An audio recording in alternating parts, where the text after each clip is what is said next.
ठीक है। इन दोनों के कॉम्बिनेशन को हम क्या बोलेंगे, स्पेक्टिकल। ठीक है, तो स्पेक्टिकल जब बोलेंगे जब उसके अंदर लेंस भी डल जाए, जो कि नंबर। अच्छा, फ्रेम की क्या खासियत होना चाहिए, combination of lens and frame front with the extended side. Spectacle किसको बोलते हैं कि भाई कॉम्बिनेशन ऑफ द फ्रेम और लेंस का with extended side. Hold the lenses in the proper position before the eye. आंख के सामने बिल्कुल ऑप्टिकल सेंटर जैसे अपने मार्क किया है, वो मार्क के होते हुए सामने पिपिल पिपिल के सामने वो ऑप्टिकल सेंटर मार्क होते हुए आपकी फ्रेम होना चाहिए। ठीक है, इस टाइप की फ्रेम लेना चाहिए। ऐसा नहीं कि फ्रेम खिसक के आगे आ रही है, ऑप्टिकल सेंटर आउट हो रहा है, या फिर थोड़ी सी कोई प्रेशर पड़ा और फ्रेम जो है अपना बैलेंस खो दिया उसमें, ऐसी फ्रेम नहीं लेना चाहिए। तो फ्रेम के जो पार्ट है उनको हम क्या क्या बोलते हैं उसके बारे में बात कर लेते हैं।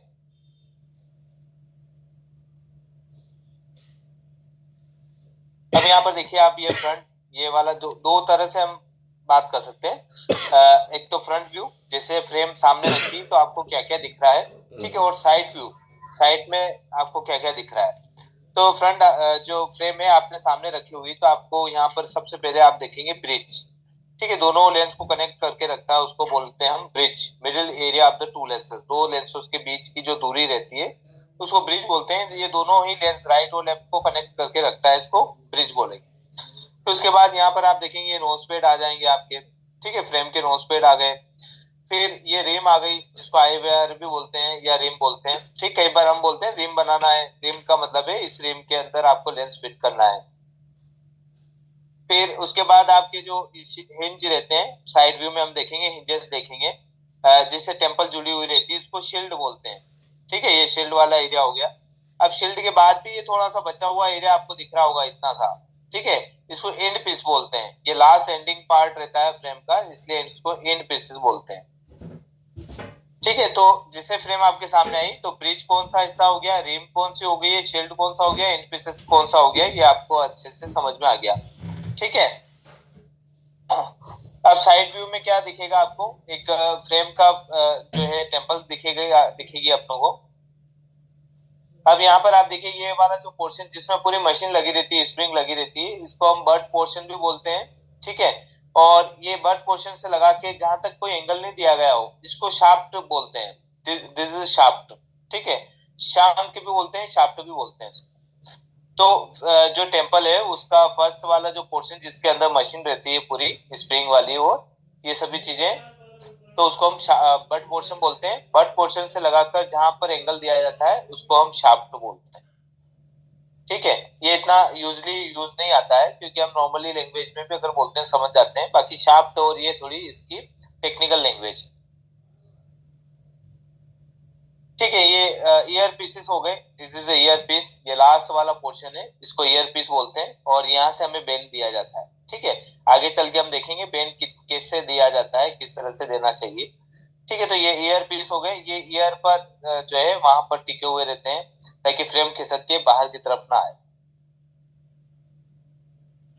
ठीक है, ये temple length, total temple length अगर हम यहाँ से काउंट करेंगे तो ये टेम्पल लेंथ आ गई, जैसे 133। जैसे कल हम लोगों ने बात की थी कि कोई फ्रेम है उसके ऊपर लिखा है 50 लिखा है, एक स्क्वायर का निशान है, 18 लिखा है, 134 है, तो इसमें क्या क्या डिफाइन हो रहा है कि भाई यार ये साइज जो है वो 50 है, इस डाया का लेंस उस फ्रेम के अंदर फिट हो जाएगा। 50 डाया का लेंस आप फ्रेम के अंदर फिट कर सकते हैं। ये बॉक्सिंग मेथड से बनी हुई है। ठीक है, बॉक्सिंग मेथड आगे चल के हम बात करेंगे। 18 जो है वो ब्रिज की साइज है, दोनों लेंस को कनेक्ट करके जो हिस्सा है उसको ब्रिज बोलते हैं। ठीक है, और 134 जो है उसकी टेम्पल की लेंथ है, यहाँ से यहाँ तक की जो है टेम्पल लेंथ आ गई।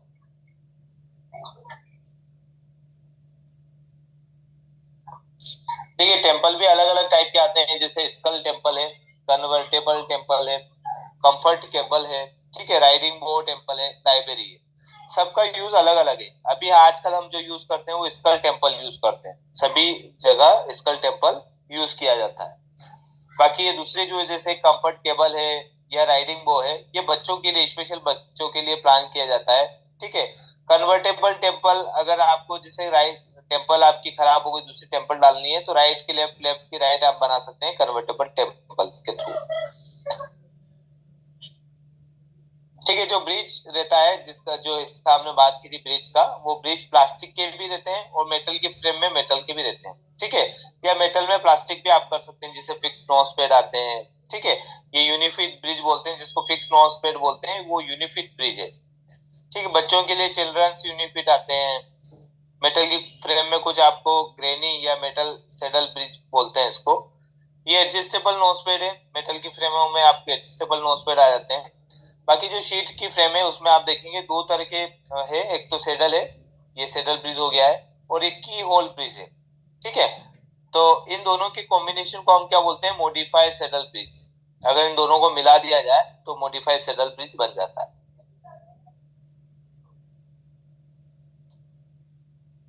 ठीक है। तो ब्रिज का भी आपको समझ में आ गया कि भाई की होल ब्रिज रहता है, सेडल होता है, सेडल और की होल को दोनों को कंबाइन किया जाए तो मॉडिफाइड सेडल ब्रिज बन जाता है। ठीक है।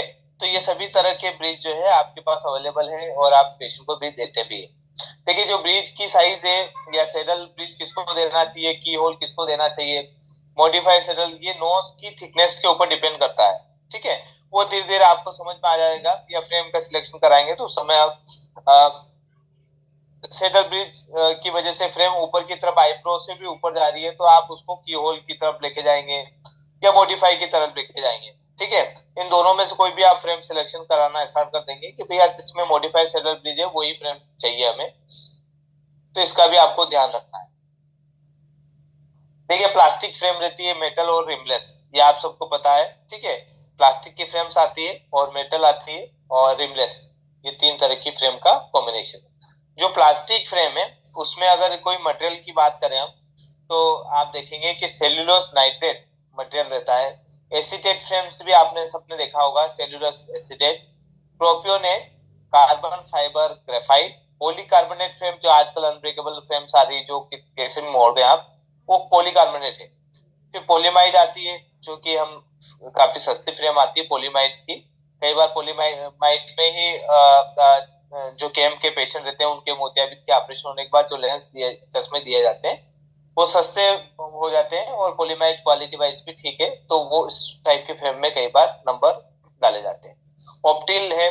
ठीक है। ये मटेरियल होते हैं प्लास्टिक में। ठीक है। तो ये मटेरियल जो मैं अभी बात कर रहा हूँ, ये कहाँ काम आएंगे आपके, जब आप सेल्समैनशिप करते हैं, जब किसी पेशेंट को दिखाते हैं कि ये फ्रेम है, अब वो फ्रेम डिफरेंस पूछेगा कि इसमें और इसमें क्या डिफरेंस है, दोनों का शेप एक जैसा है, साइज भी एक जैसी है, तो क्या क्यों मैं एसीडेट की फ्रेम का 1,000 रुपए दूं और दूसरी जो फ्रेम है पॉलीमाइड है उसके मैं 200-300 रुपए दूं।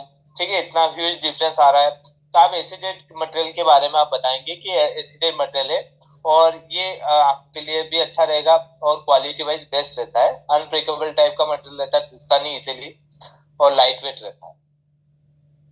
तो इन जो मटेरियल है उनके बारे में आप इस तरह से जो है बात कर सकते हैं। अब जैसे नाइलॉन, नाइलॉन की भी फ्रेम आती है, ऑप्टिल जिसे हमने बात की, ये 1940 में जो है इंट्रोड्यूस हुआ था नाइलॉन, और ये बेसिकली सनग्लासेस, नाइलॉन जो है सनग्लासेस बनाने के काम में आते हैं, और मेंस की जो फ्रेम है उनमें भी। अच्छा, जैसे इंजेक्शन मोल्डेड, इसमें क्या रहता है कि इंजेक्शन मोल्डेड का मतलब ये होता है कि इसमें लिक्विड जो है कर दिया जाता है और इसमें फर्मे रहते हैं कि इस टाइप के सनग्लास बनाने हैं, उस फर्मों में इनको इंजेक्ट कर दिया जाता है।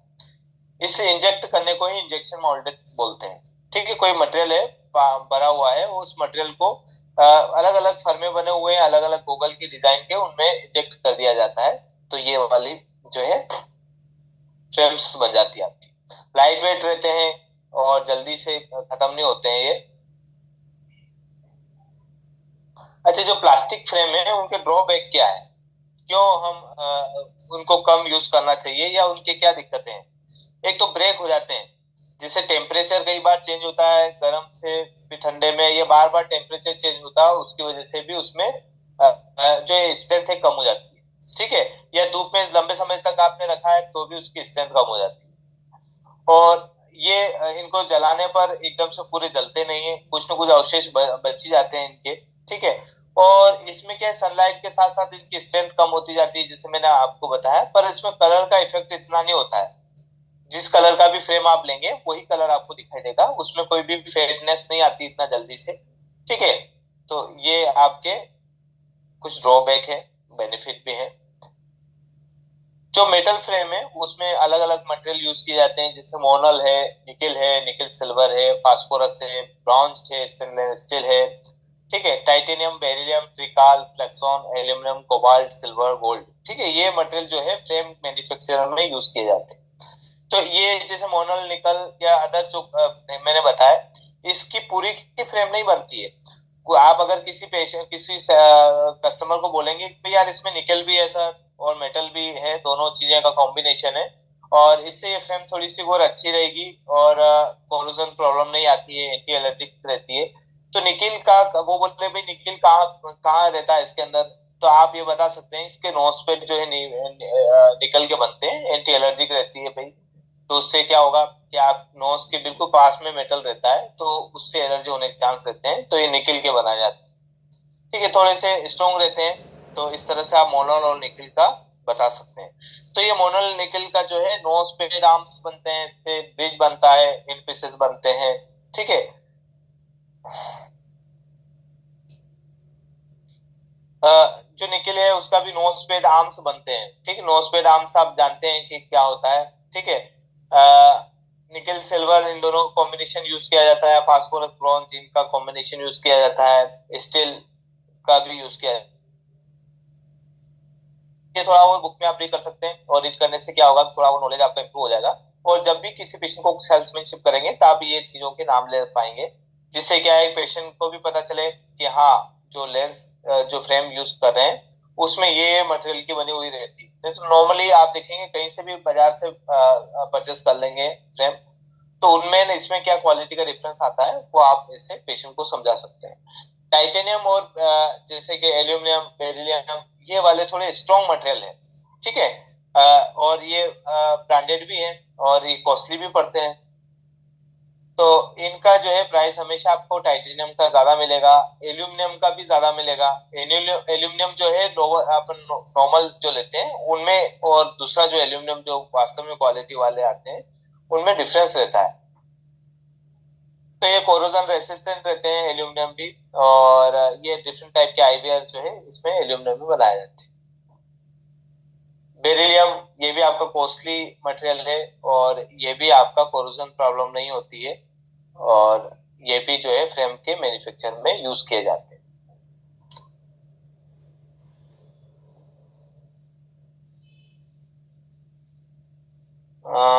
ये पराग जी का इनका 15 का क्वेश्चन है सर, पावर में रेट क्या है, किसे पता करें, ये समझ में नहीं आया, पावर में रेट क्या है, एक बार और आप इसको थोड़ा सा और लिखें।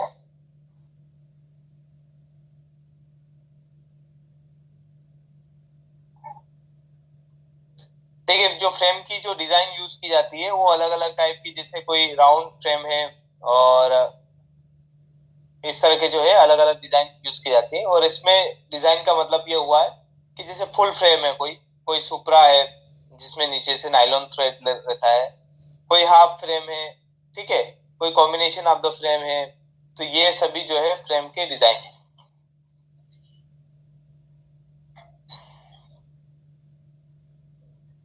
ठीक है, फुल फ्रेम आप जानते हैं कि भाई चारों तरफ से जो मेटल कवर के रखती है उसको फुल फ्रेम बोलते हैं, ये फुल फ्रेम आ गई है। कॉम्बिनेशन ऑफ फ्रेम कुछ प्लास्टिक का और कुछ मेटल का जो कॉम्बिनेशन रहता है, जैसे प्लास्टिक का ये इस तरह का आ गया है, ब्रिज जो है मेटल से जुड़ गया है, फिर ये प्लास्टिक स्टार्ट हो गई है, फिर यहाँ पे मेटल स्टार्ट हो गई है, या सुपरा बन गई है, ठीक है, तो ये कॉम्बिनेशन फ्रेम हो गई है। सेमी रिमलेस का मतलब होता है सुपरा फ्रेम, ठीक है, सुपरा जो यूज करते हैं हम इस तरह की फ्रेम रहती है और यहाँ पे नायलॉन का धागा लगा देते हैं, ये सुपरा हो गई है। हाफ आई का मतलब होता है इस फ्रेम का आधा हिस्सा, हाफ का मतलब है आधा, जो ए साइज लिया था उसका आधा, ठीक है, तो आधा का मतलब होता है कि ये इतना ही रीडिंग वाला पोर्शन हमने निकाल लिया है जिसको हाफ आई बोलते हैं, तो इसीलिए जो नियर नियर का पोर्शन जितना चाहिए हमें उतना ही फ्रेम का डिजाइन रहता है। देखिए जो फ्रेम का सिलेक्शन है वो भी इम्पोर्टेंट है, आप डिफरेंट टाइप के फेसेस के लिए अलग अलग टाइप की फ्रेमें आपको सिलेक्शन कराना रहती है। जैसे यहाँ पर आप देखें ओवल फेस, किसी का ओवल फेस है तो उनको कोई एंगुलर वाली कोई राउंड वाली या इस टाइप की फेस वाली फ्रेम नहीं देना चाहिए। ओवल शेप फेस है तो उनको राउंड या ओवल टाइप की फ्रेम नहीं देना चाहिए। ठीक है, आपने देख लिया किसी पेशेंट को कि भाई इनका ओवल फेस है तो उनको राउंड और दोनों अवॉइड करिए। और इनमें स्क्वायर है, हेक्सागोनल टाइप की फ्रेम्स है, क्लब मास्टर टाइप की फ्रेम है।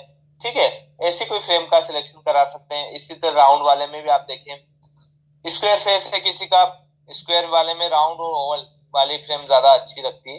तो आपको ये देखना कि जैसे कि जो स्ट्रक्चर आपको दिख रहा है पेशेंट के शेप में फेस में, तो उसकी जस्ट अपोजिट फ्रेम आपको ट्राई करना है। ठीक है, किसी का लॉन्ग फेस है, ट्रायंगुलर है, तो डीप वर्टिकल फ्रेम दीजिए जिसकी वर्टिकल जो लेंथ है वो ज्यादा रहे, ऐसी कोई फ्रेम का चुनाव करिए आप। इन्वर्टेड ट्रायंगुलर है किसी का तो all round diamond frame face वाले भी आप दे सकते हैं।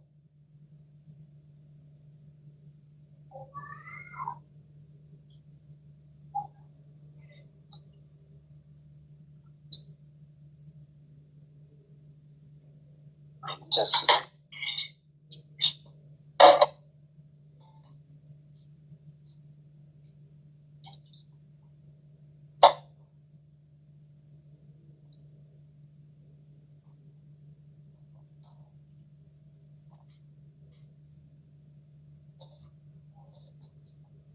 ये बॉक्सिंग मेथड जिसे अपने बात की थी, दो तरह की मेथड से जो है फ्रेम बनाई जाती है, उसकी डिजाइन तैयार की जाती है। कोई भी डिजाइन जो है वो इन सिस्टम में ही होके जाती है।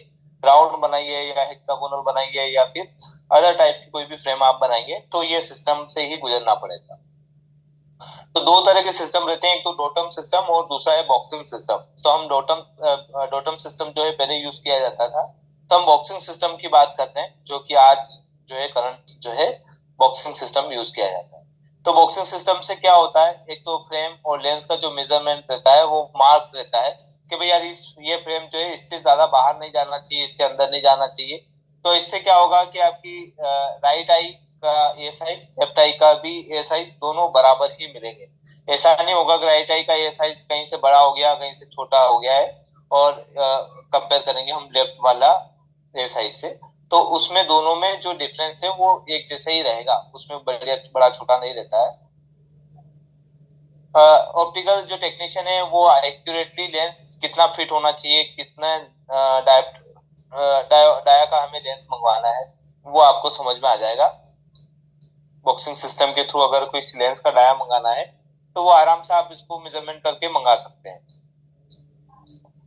और इसमें एक्यूरेट डिस्पेंसिंग होती है to provide comfort vision with spectacle. ठीक है, तो हम अगर आपको एक्यूरेट डिस्पेंसिंग चाहिए तो बॉक्सिंग सिस्टम वाली ही फ्रेम आपको यूज करना चाहिए। अच्छा, बॉक्सिंग सिस्टम होता क्या है, ठीक है, तो इसके बारे में हम बात कर लेते हैं।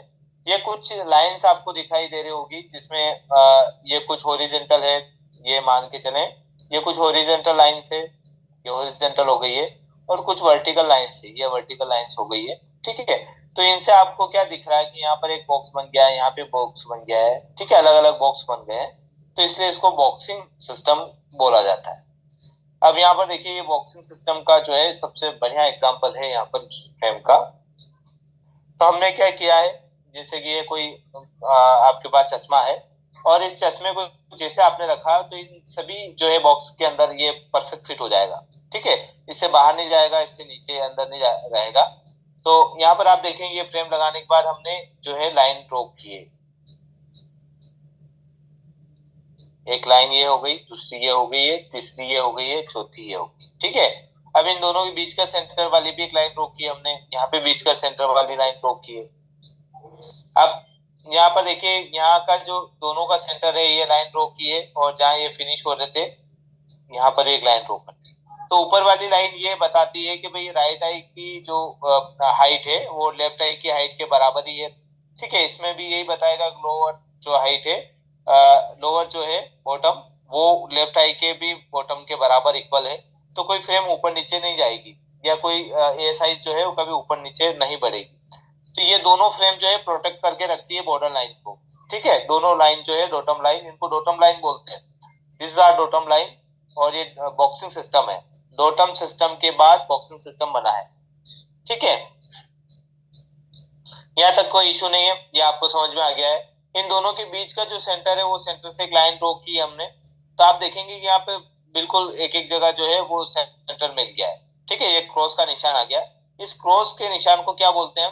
Geometrical centre. क्या बोलेंगे हम? Geometrical centre. ठीक है, जियोमेट्रिकल सेंटर मतलब फ्रेम का सेंटर अगर हम देखेंगे तो ये है फ्रेम का सेंटर। अब दो जियोमेट्रिकल सेंटर के जो बीच की दूरी है उसको पीडी बोलते हैं। फ्रेम का पीडी अलग हो सकता है पेशेंट के पीडी से। ठीक है, अगर दोनों एक जैसी आती है, अगर फ्रेम का पीडी और पेशेंट का पीडी, तो वो सबसे बढ़िया फ्रेम मानी जाती है कि भैया ये सबसे परफेक्ट है। 1-2 का डिफरेंस चल सकता है, पर अगर फ्रेम का पीडी और आपकी कस्टमर का पीडी दोनों बराबर आए तो अच्छा है। ठीक है, तो इसको हम जियोमेट्रिकल सेंटर बोलते हैं, दोनों के बीच की दूरी को हम फ्रेम का पीडी बोलते हैं। अच्छा, इसका फ्रेम के पीडी को निकालने का एक और क्या तरीका है? जैसे मैंने बताया था 50 और यहाँ बॉक्स लगा था 18 है, 134 है। अगर इन दोनों को जोड़ दिया जाए, जोड़ने पर 68 आएगा। ये 68 ही दोनों फ्रेम का पीडी है। अगर मैं आपसे पूछूं फ्रेम का पीडी कितना होता है, तो आप झटपट देखेंगे, फ्रेम को देखेंगे और उसके ऊपर जो मार्किंग लगी है वो देख लेंगे, दोनों को जोड़ लेंगे और 68 आ जाएगा। This is a 68। ठीक है, इस फ्रेम का पीडी कितना है? 68 है। मतलब यहाँ से यहाँ तक की जो डिस्टेंस है वो 68 की है।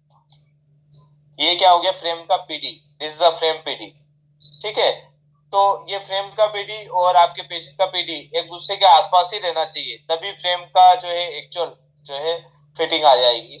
और उसमें क्या होगा, इसमें ऑप्टिकल सेंटर भी आपका सेंटर में रहेगा। ऐसा आप बाहर ऑप्टिकल सेंटर लगाने की जरूरत नहीं रहेगी।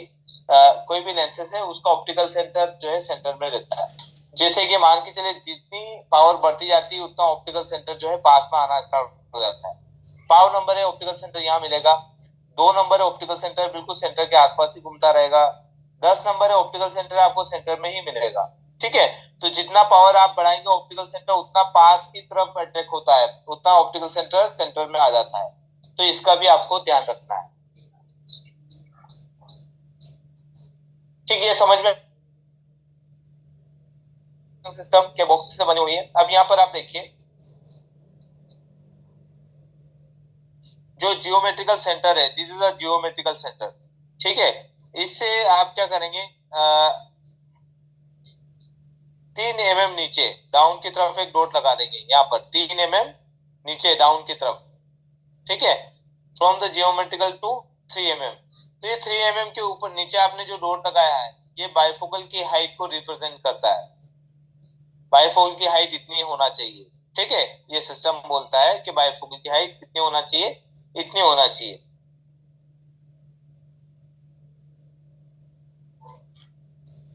ठीक है, ये समझ में आ गया आपको? 3 mm नीचे अगर आप डॉट लगाएंगे जियोमेट्रिकल से 3 mm नीचे डाउन की तरफ, तो ये this is a bifocal height.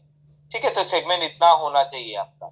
ठीक, अब यहाँ पर आप देखिए ये जो सेगमेंट है ये डिसेंट्रेट रहता है। डिसेंट्रेट का मतलब है कि इसका ऑप्टिकल सेंटर तो यहाँ है, इसका ऑप्टिकल सेंटर यहाँ पर है।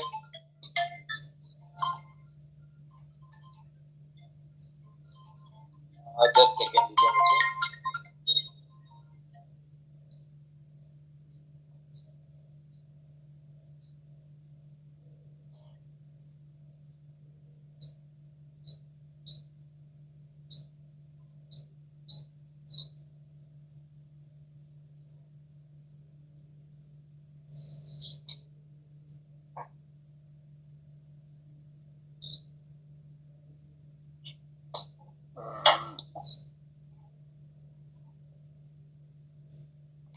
ठीक है, तो ये क्या होता है?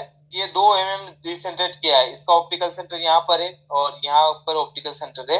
तो 2 mm अपनों ने डिसेंट्रेट किया है क्योंकि नियर विजन में 2 mm जो है आंखें अंदर की तरफ रहती है। मैंने आपको बताया कि अगर आपने डिस्टेंस पीडी आपने लिया है 32 लिया है, तो -2 mm करेंगे तो ये 30 आ जाएगा। ये 30 जो है वो बेसिकली नियर पीडी है।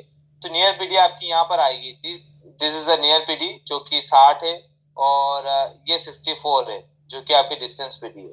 ठीक है, तो ये डिस्टेंस पीडी 64 आ गई है, नियर पीडी 60 आ गई है। तो ये नियर पीडी के हिसाब से इसका ऑप्टिकल सेंटर ऑलरेडी जो है फिटेड रहता है। ठीक है, यहाँ पर डिसेंट्रेट कितना करना है? 2 mm। ठीक है। देखिए पीडी के अकॉर्डिंग भी डिसेंट्रेट किया जाता है, वो आगे चल के हम बात करेंगे। पीडी अगर ज्यादा है तो डिसेंट्रेट भी ज्यादा करते हैं, पीडी कम है तो डिसेंट्रेट 2 mm तक करते हैं। ये एक नियम है, एक रूल है, गोल्डन रूल है, उसको आप जो है ये कर सकते हैं। ठीक है, यहाँ तक कोई दिक्कत नहीं है। एक ये भी कर सकते हैं कि जैसे कि आपने यहाँ से यहाँ तक का मेजरमेंट किया, मान के चले ये यहाँ पर ये कितना आ रहा है, 50 आ रहा है, मान के चले 50 mm है। इसको डिवाइड करेंगे 2 से, कितना आ जाएगा, 25 mm। तो ये 25 mm की यहाँ पर लेंथ आ गई, टोटल आ गई 25 mm। यहाँ से 3 mm आपने माइनस किया, तो 3 mm के बाद माइनस करने पर यहाँ पर डॉट लगाएंगे, ये भी आपकी बाइफोकल की हाइट हो गई है। ठीक है, बाइफोकल कितना होना चाहिए, ये इतना बड़ा होना चाहिए। तो इस तरह से भी आप मेजरमेंट कर सकते हैं। अब यहाँ पर देखिए कि हम क्या करते हैं जी। सर एक मिनट सर, एक मैं वीडियो देख रहा था, हाँ काफी पुरानी वीडियो, पुरानी बात कर रहा हूँ। उसमें ना सर 60-40 का डिफरेंस करके ना क्या कहते हैं अपना बाईफोकल की फिटिंग का बता रहे थे प्रोसीजर उसमें। देखिए वैसे अपनों को क्या करना है सर कि जो जो आपके वैसे 60-40 का जो रेशियो है वो पुराना वाला रेशियो है। अब हमें टेक्निकल की तरफ चलना है, और टेक्निकल बोलता है कि भाई जैसे कि आपने ये तो हम फ्रेम की बात करें, पर जैसे कि आपके पिपिल है, ये कोर्निया है, कोर्निया के अंदर ये पिपिल है। अब पिपिल का ये वाला हिस्सा आप ले लेंगे, तो ये भी आपकी बाइफोकल हाइट हो गई। अगर आपने फ्रेम किसी पेशेंट को पहना दी और उसको पहनाने के बाद आपने उस डमी के ऊपर ये लाइन ड्रॉ की जहाँ पे कोर्निया खत्म हो गया है और लिम्बस स्टार्ट हो गया है, वहां पर एक लाइन ड्रॉ करेंगे, ये बाइफोकल की हाइट हो गई। और एक तो ये तरीका हो गया। दूसरा ये जैसे मैंने अभी 3 mm का बताया, यहाँ पर क्या होता है कि 3 mm के यहाँ पर आपने ये पिपिल का सेंटर है, सेंटर से 3 mm नीचे भी आप जाएंगे तो भी आपका वो बाइफोकल का हाइट बन जाएगा। तो ये टेक्निकल है। बाकी जैसे रफली अगर आप देखना चाहें कि भाई, तो ये आप इस तरह से कर सकते हैं, 60% जो है ऊपर की तरफ हो जाएगा, 40% नीचे की तरफ हो जाता है। ये पहले चलता था, अब हम टेक्निकली ऑप्टिकल सेंटर के हिसाब से हम लगाएंगे तो वो ज्यादा बेटर रहेगा। ठीक है सर। हाँ ओके। सर कहीं कहीं हाँ जी जी मैम। सर एक डाउट था, ये आप जो बॉक्सिंग सिस्टम करवा रहे हैं ये तो इवेटर टाइप में है, ये इवेटर टाइप में है ना सर फ्रेम? हाँ अगर इवेटर टाइप में तो सर नियर विजन में फोकस करने के लिए पेशेंट को दिक्कत हो जाएगी। अगर नियर विजन 3 mm हमने लिया भी ना तो वो तो ये साइड में आ जाएगा नियर विजन। देखिए जैसे केटाई वाली फ्रेम है या फिर एवेटर है, ये फ्रेम में तो आपको है ना बाइफोकल और प्रोग्रेसिव के लिए अवॉइड ही करना रहेगा। Okay sir.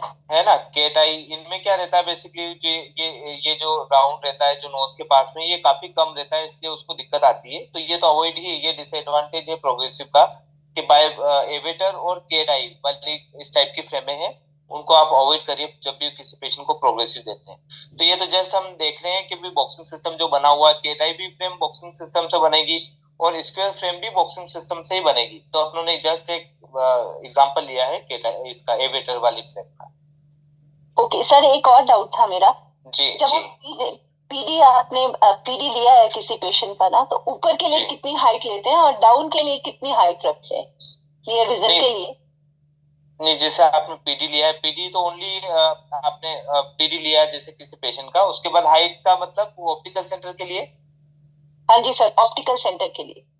जैसे मैंने किसी का पीडीएल सेंटरिंग लिए ना सर, तो मैं सेंटरिंग दे के फ्रेम में सेंटरिंग दे रही हूँ। 64 है पीडी। जैसे 64 पीडी है, ठीक है। हाँ तो जी राइट का 32 है, लेफ्ट का भी 32 आ रहा है, ठीक है। बिल्कुल सर, हाँ जी। है ना। और फिर आपने क्या किया कि इस फ्रेम को पेशेंट को पहनाया प्रॉपर्ली अलाइनमेंट करके, फिर आपने यहाँ पे डॉट ले लिया है। हाँ, यहाँ पे डॉट ले लिया सर। है ना। तो ये डॉट बेसिकली ऑप्टिकल सेंटर की हाइट को रिप्रेजेंट कर रहा है। Okay sir. है ना। उसके बाद हमने क्या किया कि भाई जो पीडी है आपकी, तो पीडी यहाँ पे सेंटर ले लिया नोज का, दिस इज अ सेंटर से 32 mm की डिस्टेंस पर एक लाइन ड्रॉ करेंगे आप। फिर यहाँ पे भी 32 mm की डिस्टेंस पे एक लाइन ड्रॉ करेंगे ऑप्टिकल। Okay sir. है ना, ये ऑप्टिकल सेंटर आपका मार्क हो गया। हाँ जी सर, हाँ जी। ठीक। ठीक है मैम। तो सर पर -3 आप बोल रहे हैं ना, 3 mm डाउन करना है, वो नहीं मुझे क्लियर हो रहा है इसमें कि 3 mm कहाँ से डाउन कर। ये बाइफोकल के लिए, मतलब एक तरह से हम तो अभी ये बात करें फ्रेम के ऊपर कि अगर फ्रेम बाकी इसका प्रैक्टिकली अलग रहेगा। प्रैक्टिकल अगर आप फ्रेम इसका 3 mm डाउन करके देंगे तो हो सकता है डिफरेंट आ जाए। ये हम बाइफोकल के लिए बात कर रहे हैं कि बाइफोकल कोई लेंस से मान के चलें, है ना। अच्छा, ये प्रोग्रेसिव लेंस के लिए नहीं कर रहे सर। हाँ, प्रोग्रेसिव लेंस के लिए नहीं कर रहे हैं, बाइफोकल के लिए बात कर रहे हैं कि ये बाइफोकल का सेगमेंट हाइट, कि अगर सेगमेंट हाइट रखना है बाइफोकल की, मान के चले बाइफोकल का सेगमेंट है इतना, तो ये कितना ऊपर होना चाहिए, कैसे हम जज करेंगे। तो हमें क्या करना है, हाँ कि भैया जो जैसे कि ये सेंटर हो गया, सेंटर से 3 mm नीचे डाउन की तरफ एक और लाइन ड्रॉ कर दिया आपने, तो ये बाइफोकल का सेगमेंट हो गया एक तरह से, कि इससे ऊपर नहीं जाना चाहिए। ठीक है सर, है ना। तो ये बाइफोकल के हो गया सर, डाउट क्लियर। मेरे को प्रोग्रेसिव लेंस का लग रहा था कि ये पीडी लिया है तो उससे नीचे 3 mm कैसे देंगे, पेशेंट को दिखेगा नहीं। प्रोग्रेसिव में बेसिकली उसमें ऑलरेडी लगा हुआ ही रहता है, जैसे कि प्रोग्रेसिव किसी का पेशेंट का है, मान के चले ये आपने प्रोग्रेसिव का ऑप्टिकल सेंटर क्या है कि अंदर बना हुआ रहता है, आपको अलग से लेने की जरूरत नहीं है। ये ऑप्टिकल सेंटर है जो फिटिंग क्रॉस है ना, दिस इज ऑप्टिकल सेंटर। ये ऑप्टिकल सेंटर हो गया फिटिंग क्रॉस में, एक ये सर्कल रहता है, फिर उसके नीचे आप देखेंगे एक डॉट लगा रहता है, इसको हम बोलते हैं पीआरपी, प्रिज्म रेफरेंस पॉइंट। ठीक है सर, है ना। तो यहीं से पावर का जो है फ्लक्चुएशन स्टार्ट हो जाता है टिल नियर सर्कल तक का, आपका नियर का जब सर्कल आता है तब तक का। तो ये है ना, तो ये यहाँ से यहाँ तक की जो डिस्टेंस है वो 3 mm वैसे ही रहती है इनमें, और जहाँ पे आपका सेंटर लिया है उससे 3 mm डाउन के बाद ही जो है पावर का प्रोग्रेशन होता है, वहीं से ऑप्टिकल सेंटर आपका स्टार्ट हो जाता है, मतलब पीआरपी स्टार्ट हो जाती है। दिस इज ऑप्टिकल सेंटर, उसके नीचे से पीआरपी स्टार्ट हो जाती है 3 mm डाउन की तरफ से। ठीक है सर। तो जो प्रोग्रेसिव बना है वो भी बाइफोकल के बेस पर ही बना हुआ है, जैसे हमने 3 mm नीचे डाउन लिया है, इसी तरह 3 mm डाउन के बाद ही पावर का प्रोग्रेशन स्टार्ट होता है। जैसे मान के चलें यहाँ से पावर का प्रोग्रेशन स्टार्ट हो जाता है प्रोग्रेसिव के अंदर। तो हम जब प्रोग्रेसिव क्लास देखेंगे, लेक्चर रहेगा, तब अपन वो इसमें डिटेल से रीड करेंगे। ठीक है sir, thank you sir, thank you. Okay ma'am, ठीक है। तो ये हम बाइफोकल के सेगमेंट की हाइट की बात कर रहे हैं कि भाई बाइफोकल का सेगमेंट हाइट किस तरह से रहेगा। तो ये बॉक्सिंग सिस्टम में मान के चलें कि ये लाइन ड्रॉ करिए, अपने सेंटर लाइन है, उसे 3 mm डाउन की तरफ एक लाइन ड्रॉ कर देंगे तो ये सेगमेंट हाइट आ गया। ठीक है। तो बशर्ते ऐसा नहीं कि आप हर कोई फ्रेम उठा के उसके अंदर 3 mm डाउन करके ना आपने बाइफोकल का बना दिया। ये तो हमने एक बात की है जो थ्योरेटिकल ऐसा होना चाहिए, पर क्या आपका फ्रेम का पीडी और पेशेंट का पीडी दोनों सेम है, तभी जाके आप ये 3 mm डाउन कर सकते हैं। ठीक है। और उसका जो सेंटर है वो वाकई में सेंटर यहीं पे आ रहा है, तभी डाउन कर सकते हैं। तो ये एक थ्योरेटिकल हम बात कर रहे हैं कि 3 mm नीचे डाउन कर सकते हैं। अगर आपके पास में मान के चलें कोई पेशेंट आया है और उसमें उसका आपने यहाँ पे मार्किंग ली है, ठीक है, ये फ्रेम है और फ्रेम की यहाँ पे मार्किंग ली है, ये सेंटर ले लिया आपने, पिपिल का सेंटर लिया है, अब यहाँ से 3 mm नीचे डाउन आप कर सकते हैं। इसका मतलब ये है, हमने जो ये नॉलेज ली है इसके लिए कि पिपिल का जो सेंटर है उससे 3 mm नीचे डाउन लेंगे तो दिस इज बाइफोकल हाइट। ठीक है, बाइफोकल सेगमेंट की हाइट हो गई है, यहाँ से 3 mm नीचे डाउन लेंगे तो भी कर सकते हैं। एक तो ये तरीका है अगर आपने कर लिया है। दूसरा तरीका ये है कि आप पेशेंट का जब सेंटर लेंगे, ये सेंटर ले लिया है, फिर उसके बाद क्या करेंगे कि लोअर लिड को नीचे रिट्रैक्ट करेंगे, ये लोअर लिड है उसकी रिट्रैक्ट करके जहां कॉर्निया खत्म हो रहा है, पेशेंट बशर्ते बिल्कुल सीधा स्ट्रेट देखना चाहिए, आपके सिर पर या आंख पर देखना चाहिए, जब आप पीडी लेते हैं उस तरह से देखना चाहिए। तो जैसे आप लोअर लिड नीचे रिट्रैक्ट करेंगे तो आपको ये लिम्बस दिखने लग जाएगा, जहां कॉर्निया और स्क्लेरा जहां दोनों मिल रहे हैं वहां लिम्बस पे एक लाइन ड्रॉ कर देंगे, ये भी आपका बाइफोकल की सेगमेंट की हाइट होगी। ठीक है। तो दो तरीके हैं, या तो आप लोअर लिड को डिटेक्ट कर लीजिए, रिमार्क लगा लीजिए, अगर आप नहीं कर पाए, भूल गए, पेशेंट चला गया, तो आपको क्या करना है कि जो पिपिल का सेंटर लिया उससे 3 mm नीचे की तरफ एक लाइन ड्रॉ कर देंगे, ये भी बाइफोकल की सेगमेंट की हाइट हो गई। ठीक है, आगे चलते हैं। देखिए अब तो ये हो गया है कि भाई इस तरह से हमें हाइट लेना है, इस तरह से सेगमेंट की हाइट लेना है। अब क्या होगा कि भाई ये जो लेंस हम जो भी मंगा रहे हैं, जिस डाया का मंगा रहे हैं, ये क्या वाकई में ये डाया का परफेक्ट फिट होगा या नहीं होगा, तो कैसे हम पता करेंगे। उसको पता करने के लिए आपको क्या करना रहेगा, आपको यहाँ पर ईडी मेजरमेंट करना रहेगा। ईडी क्या होता है, बेसिकली आप एक कॉर्नर से दूसरे कॉर्नर के कॉर्नर को मेजरमेंट करेंगे, जो सबसे ज्यादा लॉन्ग लग रहा है वो कॉर्नर आप मेजरमेंट करेंगे। जैसे मान के चलें ये यहाँ से यहाँ तक का सबसे लंबा कॉर्नर है और ये वाला थोड़ा सा कम है, this is less from this, ठीक है, इससे ये लेस है, तो हम इसको प्योरिटी देंगे, ये हम ये वाला मेजरमेंट करेंगे। तो इसी तरह कोई अगर चश्मा आपके पास में आया इस तरह का, तो आप देखेंगे कि भाई आपने क्या किया है, इसको थोड़ा बाद में समझते हैं, ठीक है। ईडी आपको समझ में आ गई कि भाई यहाँ से यहाँ तक की जो दूरी रहती है इसको ईडी बोलते हैं, ठीक है।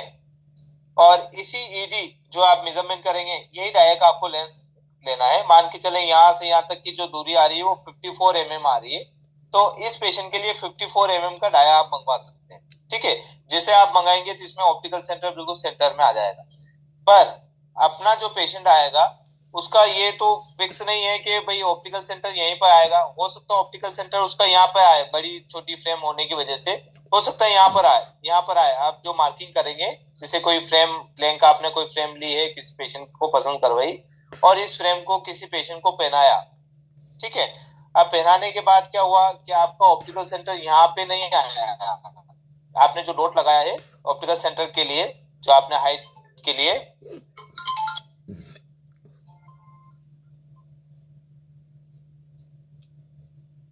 ठीक है, यहाँ पे डॉट लगाया है मान के चले आपने, ठीक है। तो हम देख लेंगे भाई अगर ये डॉट लगाया है तो यहाँ से यहाँ तक की दूरी आप मेजरमेंट करेंगे, ठीक है, यहाँ से यहाँ तक। अगर यहाँ पे भी आप देखेंगे कि भाई जो सबसे ज्यादा लॉन्गेस्ट कॉर्नर कौन सा है, अगर यहाँ पे देख लें, यहाँ पे देख लीजिए, यहाँ पे देख लीजिए, हमें लग रहा है कि ये वाला जो कॉर्नर है सबसे लॉन्गेस्ट है। सेंटर से जहां से आपने डॉट लगाया था वहां से सबसे दूर वाला कॉर्नर ये लगा हुआ है, ठीक है। तो ये आपकी ईडी हो गई है, ठीक है। तो हमें जो डाया मंगाना है वो किस तरह से मंगाना पड़ेगा, डाया का एक फॉर्मूला है, डाया ईडी इंटू 2 + 2, ठीक है। तो यहाँ तक से यहाँ तक की जो दूरी है मान के चलें कि 30 आ रही है, 30 आ रही है, 30 mm आ रही है from centre of the pupil to longest corner, जो भी लॉन्गेस्ट कॉर्नर था ये 30 mm आ रही है। तो हमारा जो रहेगा ईडी कितनी है, 30 है, इंटू 2 + 2, तो हमारे पास 60 आ जाएगा, +2 आ जाएगा, तो टोटल आ जाएगा 62। तो हमें 62 डाया चाहिए, कम से कम 62 चाहिए, बड़े से बड़ा आप 65 भी मंगा सकते हैं, ठीक है। तो अगर अवेलेबल नहीं है तो 65 को रखिए, नहीं तो 62 तो मंगाना ही। तो इस तरह से हम डाया कैलकुलेट कर सकते हैं जी। तो सॉरी सर, ये सर इसका डाया का सर फार्मूला लिखते हैं। हाँ, ये लिख लीजिए, डाया इक्वल ईडी इंटू 2 + 2।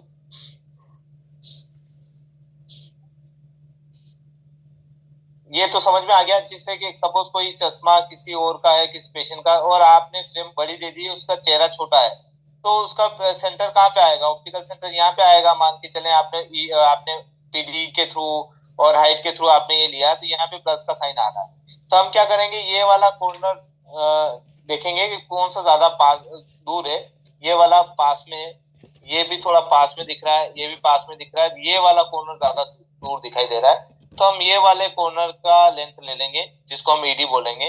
और ये ईडी मान के चले 32 आ रहा है, तो हम क्या करेंगे, इसी तरह जो डाया का फॉर्मूला है इसमें लगा देंगे, ईडी इंटू 2 + 2, ईडी आपकी 32 आ रही है, +2 आ रही है, और तो ये आ जाएगा 66, ठीक है। डाया का ये फॉर्मूला इस तरह से आप यूज कर सकते हैं। देखिए ये फ्रेम के अंदर तो आप है ना टोटली, क्योंकि इसमें ऑप्टिकल सेंटर आपका यहाँ पर प्रेजेंट है, पर हमारा जो ऑप्टिकल सेंटर अलग अलग जगह पे हो सकता है, फ्रेम वो फेस के अकॉर्डिंग रहता है। किसी का चेहरा बड़ा है, आपने फ्रेम छोटी दे दी, तो ऑप्टिकल सेंटर जो है वो थोड़ा सा पास में रहेगा। इसका चेहरा छोटा है, फ्रेम बड़ी दे दी, तो ऑप्टिकल सेंटर की जो दूरी है वो भी अलग अलग आ जाएगी। तो हमेशा आपको डॉट जो लेंगे, हम जो फिटिंग क्रॉस लेंगे, वहां से जितना भी दूर वाला कॉर्नर है वहां पर आप मेजरमेंट करेंगे, उससे आप डाया निकाल सकते हैं। अब जैसे कि कई बार ऐसी भी दिक्कतें आती है, जैसे कि ये 50 mm है ये साइज, ठीक है, और ये आपने यहाँ पर लिया है, ठीक है। अब ये जो फ्रेम ली है इसमें 50 का अगर आपने कोई लेंस मंगाया तो परफेक्ट फिट हो जाएगा, बिल्कुल सेंटर टू सेंटर फिट हो जाएगा, ठीक है। पर इसका ऑप्टिकल सेंटर यहाँ पे होना चाहिए, सेंटर में हो तो बढ़िया है, ठीक है, ओके, क्योंकि 54 का अगर इसी का ऑप्टिकल सेंटर यहाँ पे आ गया, ठीक है, तो क्या होगा, यहाँ से फिर आपको मेजरमेंट करना रहेगा। अगर आपने फिर भी आपने बोला भाई नहीं नहीं मैं तो इसी ऑप्टिकल सेंटर जो है मैं इसी डाया का मंगवा लेता हूँ 50 डाया, तो अगर आपने 50 डाया का अगर कोई लेंस मंगा लिया तो ये वाला तो उसमें क्या रहेगा कि ये सेंटर के हिसाब से ये लेंस आ रहा था, ठीक है।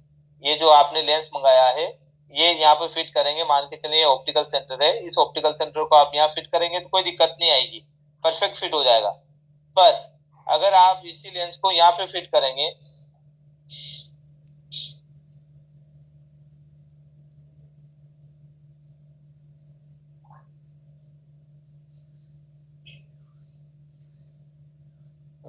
एक सेकेंड,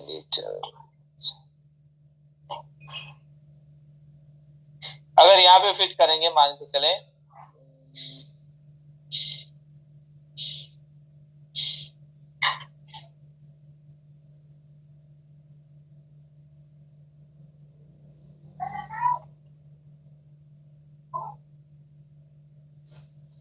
ठीक है, अगर यहाँ पर जैसे इससे ऊपर वाले पे फिट करेंगे तो ये लेंस के जो कॉर्नर है, एक सेकेंड, ये पेंसिल चल नहीं रही है,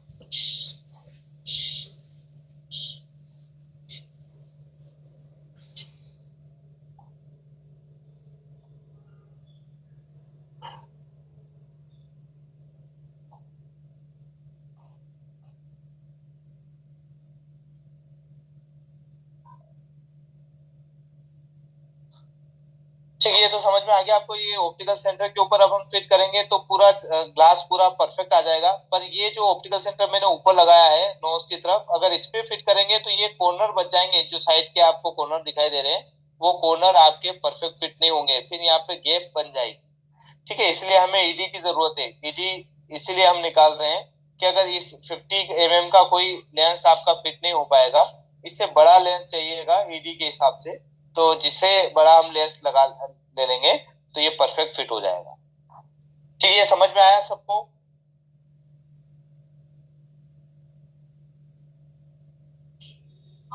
सर एक बार रिपीट कीजिए ना। ठीक है, एक सेकेंड रिपीट कर देते हैं, एक सेकेंड, ये मेरा ये चल नहीं रहा है तो वापस मैं एक बार और उस पर चलता हूँ। हाँ बानू जी बोल रहे भाई आ गया समझ में।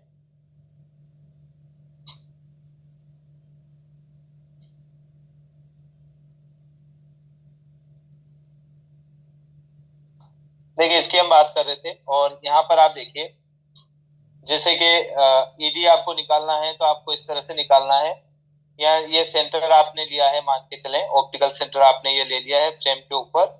अब आपको डाया मंगाना है तो आपको यहाँ से यहाँ तक की डिस्टेंस मेजरमेंट करना है। ये डिस्टेंस आती है अगर 31 आ रही है 31 लिख लीजिए, और डाया का जो फॉर्मूला है उसके ऊपर आप इसको ये कर लीजिए, इम्प्लीमेंट कर लीजिए। अब यहाँ पर देखें डाया ईडी इंटू 2 + 2, अब ईडी तो आपने ले ली यहाँ पर 31 इंटू 2 कर लेंगे प्लस 2, ये 2 जो आया वो ग्रूव के लिए आया, आप जो ग्रूविंग करेंगे रिम बनाने के लिए उसके लिए हम यूज कर रहे हैं। तो यहाँ पर आ जाएगा 62 आ जाएगा, ठीक है, प्लस 2 आ गया, ये 64 आ गया, ठीक है। तो हमें टोटल डाया जो चाहिए 64 का चाहिए, ठीक है। तो ये 64 का डाया अगर हम मंगा लेंगे तो परफेक्ट फिट हो जाएगा। और ये बेसिकली अगर आप इसको हम देखेंगे तो ये 55 का डाया में भी फिट हो सकता है। अगर आप 55 का डाया मंगाएंगे तो पूरा फिट हो जाएगा, पर इसका ऑप्टिकल सेंटर परफेक्ट फिट नहीं हो पाएगा, क्योंकि हो सकता है ऑप्टिकल सेंटर आपका यहाँ पर आए, ठीक है, और ये ऑप्टिकल सेंटर यहाँ पर है और आपको यहाँ फिट करना है ऑप्टिकल सेंटर, तो इसी लेंस को उठाकर अगर इसके ऊपर रखेंगे तो यहाँ पे गैप आ जाएंगे, गैप होने की वजह से परफेक्ट फिटिंग नहीं आ पाएगी। तो हमेशा एडी मेजरमेंट करना है मार्किंग करने के बाद, जैसे फ्रेम के ऊपर आपने मार्किंग कर ली है उसके बाद आपको ईडी लेना है ताकि आपका परफेक्ट डायामीटर आ सके। ठीक है, आपको ये समझ में आ गया सबको? Sir yes sir. जी हाँ सर, आपका जी बोलिए सर। ऑप्टिकल सेंटर बता देना, ऑप्टिकल सेंटर क्या होता है? ऑप्टिकल सेंटर की तो सर क्लास चली गई पीछे, फिर हम रिवीजन में देखेंगे, तब हम बात करेंगे इसकी। सर इसमें एक ही चीज क्लियर करिए ऑप्टिकल सेंटर के बारे में, सिंगल विजन और बाइफोकल में तो हम लोग ले नहीं रहे हैं ऑप्टिकल हाँ सेंटर। जी डिसेंट्रेट है उसमें, बिल्कुल जी नहीं, उसमें हम लोग लेते तो है नहीं, लाइक डे टू डे उसमें ऑप्टिकल सेंटर सिंगल विजन में तो हम लोग निकाल नहीं रहे, या निकालना चाहिए एज अ गुड प्रैक्टिस? आप क्या सजेस्ट कर रहे हैं? नहीं सर, निकालना चाहिए ऑप्टिकल सेंटर तो हर पेशेंट का, पॉइंट सिंगल विजन वालों का तो निकालना ही चाहिए सर। बेसिकली उसमें क्या होगा कि आपका प्रिज्मेटिक इफेक्ट कम हो जाएगा। पेशेंट जब चश्मा पहनेगा तो फर्स्ट टाइम में ही पेशेंट को क्लियर दिखने लग जाएगा, उसको ऐसी कोई दिक्कतें नहीं आएगी। प्रिज्म ऐसा लेंस है जो कि थोड़ा बहुत पेशेंट को प्रिज्मेटिक इफेक्ट दे ही देता है, और उसकी वजह से पेशेंट एकदम से उसको एक्सेप्ट नहीं करता है स्पेक्ट्स को। तो उसके लिए अगर आप ऑप्टिकल सेंटर लेंगे तो क्लियरिटी और अच्छी हो जाएगी। ऑप्टिमम विजन के लिए रिस्पॉन्सिबल रहता है ऑप्टिकल सेंटर। और तो ऑप्टिकल अगर सेंटर आप बोल रहे हैं सर, इसका मेजरमेंट वैसा ही होगा, 3D मार्किंग करनी होगी? हाँ, आपको वही जैसे कि आपने जैसे कि मान के जो चले प्रोग्रेसिव में करते हैं वैसा? हाँ सेम रहेगा। फिर आपका ये क्रॉस आ गया, अब ये क्रॉस देख लेंगे आप, और ये आपका ऑप्टिकल सेंटर यहाँ पे मार्क कर रखा है, ऐसा कैसा लेंस इसके ऊपर रखेंगे और फिट कर देंगे इसको। एक्चुअली मैं इसलिए बोल रहा हूँ क्योंकि डे टू डे उसमें मैं क्या कोई भी जिनसे मैं मिलता हूँ ऑप्टिशियन से, वो कोई सिंगल विजन और बाइफोकल में मार्क नहीं करता है पीडी। जी जी नहीं, देखिए सर बेसिकली ये रहता है कि थोड़ा सा अगर हमें क्वालिटी दिखानी है, थोड़ा सा और एक्यूरेसी दिखानी है, तो एक्यूरेसी के लिए ये थोड़े से पॉइंट आपको कवर करने रहेंगे। बाकी अगर आप जैसे बाइफोकल में तो बिना आप मेजरमेंट कर रही आपने फिट कर दिया, थोड़ा रेशियो मिला लिया, तो भी पेशेंट एक्सेप्ट कर लेता है। इवन प्रोग्रेसिव भी स्टैंडर्ड फिटिंग करेंगे तो भी 10 में से 4-5 जने तो 7 जने मान के चले 70% रेशियो रहता है इसका। बाकी 3-4 पेशेंट जो है 3-4 पेशेंट आपके पास में आके वापस कंप्लेन करते हैं मेरे को फिट नहीं हुआ, मेरे को एडजस्ट नहीं हो रहा है। तो ऐसे इशू इनमें भी है। सिंगल विजन आपने मान के चले 100 फिट किए विदाउट ऑप्टिकल सेंटर मार्क, जी तो उसमें से 70% लोग तो एक्सेप्ट कर लेंगे, 20% उसको एडजस्ट करने की कोशिश करेंगे, 10% जो है वो कंप्लेन लेके आ जाएंगे और वो वापस आपको दूसरा नया डालना पड़ेगा लेंस, या फिर कहीं और स्विच हो जाएंगे, ऐसा रहता है। तो ऐसा एक्सपीरियंस मेरे साथ रहा है। जी जी सर क्या हुआ कि ना किसी का ना प्लेनो एडिशन था, रिमलेस के अंदर बनाना था जी। तो मैंने क्या किया, एलिमेंट का नया लेंस निकला था उस टाइम कोरोना के टाइम पे, तो मैंने एक लेंस के दो पार्ट करके उसके लेंस बना दिए। अब उसके अंदर बेस पर भी बदल गया, प्रिज्म भी बदल गया, उसके अंदर उसको कस्टमर को देखने में दिक्कत रही। अच्छा हाँ, ये देखो ये सबसे बढ़िया सर ये एग्जांपल देखिए, सर ने क्या है कि प्लेनो पावर था 1 के 2 कर दिए उन्होंने, एक लेंस के 2, और उसको लेंस उसमें फिट कर दिया फ्रेम के अंदर, तो वो फिर उसका कर्वेचर ही चेंज हो गया है, और उसमें फिर जो सेंटर है 0 नंबर का भी एक सेंटर रहता है, वो आउट हो गए। बिल्कुल राइट सर, परफेक्ट एग्जांपल। बहुत दिक्कत हुई है। जी हाँ, फिर उसने सेट में क्या होगा, इवन है ना सर, कई बार हम देखते हैं कि भाई आधा नंबर भी आप देख लीजिए सर, प्लस का नंबर ज्यादा इफेक्ट करता है, प्लस का 0.5 नंबर 1 के 2 कर दीजिए आप, ये राइट में फिट कर दीजिए लेफ्ट में, ये पेशेंट आधे नंबर में कभी हैप्पी नहीं होगा। और वही आधा नंबर आपने फुल 2 लेंस दे दिए राइट और लेफ्ट के अलग अलग सेंटर वाले, तो वो हैप्पी हो जाएगा। ये बिल्कुल राइट सर। एक्चुअली इसमें एक और ये ऑप्टिकल सेंटर जैसे हम लोग लेंसोमीटर में रख के सिलेंड्रिकल लेंस होता है तो उसका एक्सेस मार्क कर देते हैं, और उसका जो बीच वाला मार्क होता है 3 में से जो बीच वाला डॉट होता है वही उसका ऑप्टिकल सेंटर होता है लेंसोमीटर के हिसाब से। जी सर, वही ऑप्टिकल सेंटर हो जाएगा। वो जब कटिंग करते हैं फिटिंग के लिए तो वो ऑटोमेटिकली उसको बीच में लेके ही करते हैं हम लोग। बट ऑप्टिकल सेंटर में आप बोल रहे हैं कि पीडी भी मार्क करनी चाहिए जैसे हम लोग प्रोग्रेसिव में करते हैं वैसे? जी, बेसिकली क्या होता है कि जैसे कि आपने कोई फ्रेम किसी पेशेंट को पसंद करवा दी, अब ये पसंद करने के बाद ये ऑप्टिकल सेंटर कितनी हाइट के ऊपर ऑप्टिकल सेंटर लगना चाहिए लोअर रिम से, तो हमने क्या किया है कि पिपल का सेंटर मार्क किया, और ये पिपल का जो सेंटर मार्क किया है वो इस तरह से किया जैसे हमने आईपीडी ली है, ठीक है। तो अब क्या हुआ है कि आपने सपोज कोई आईपीडी ले रखी होगी 32 इस तरह से कोई आईपीडी ली है, तो अगर आप यहाँ से मेजरमेंट करेंगे तो ये 32 पे ही एक लाइन आएगी जो कि आपने पीपल सेंटर लिया है, और ये भी इसी के दौरान आएगी। तो ये जो निशान जो आ जाएगा आपके पास, एक क्रॉस का साइन आ जाएगा, इसके ऊपर ऑप्टिकल सेंटर जो है सिचुएटेड होना चाहिए।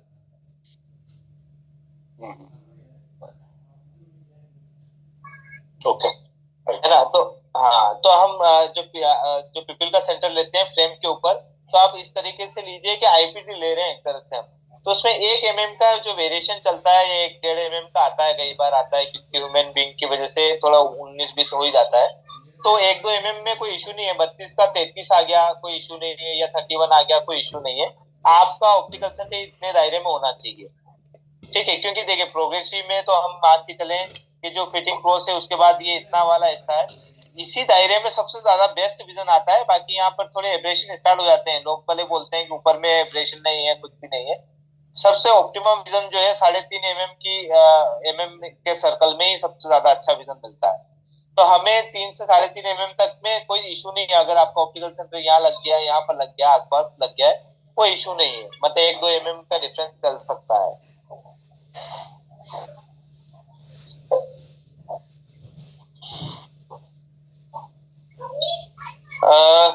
ठीक है, ठीक है। तो हम इस तरह से डाया मेजरमेंट कर सकते हैं by using ED, effective diameter. इसको इफेक्टिव डायमीटर बोलते हैं, ईडी का मतलब होता है इफेक्टिव डायमीटर, और इस तरह से आप कर सकते हैं।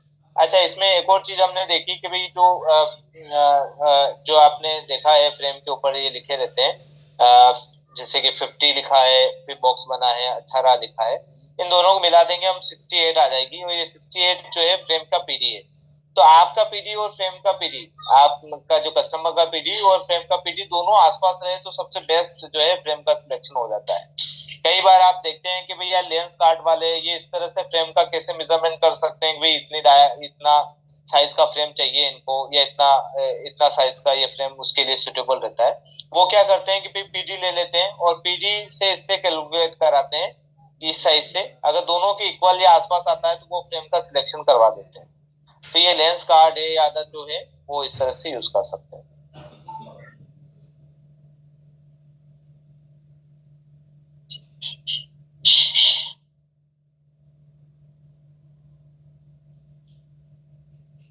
तो अच्छा रहेगा। देखिए जब भी सिलेंड्रिकल नंबर ऐसा कोई लेंस आता है आपके पास, सिलेक्शन करा लिया। अब आपने क्या किया है, ये जो फ्रेम है इस फ्रेम पर एक लाइन ड्रॉ कर दीजिए, ऐसे कैसे सीधी। ने जो सिलेंड्रिकल नंबर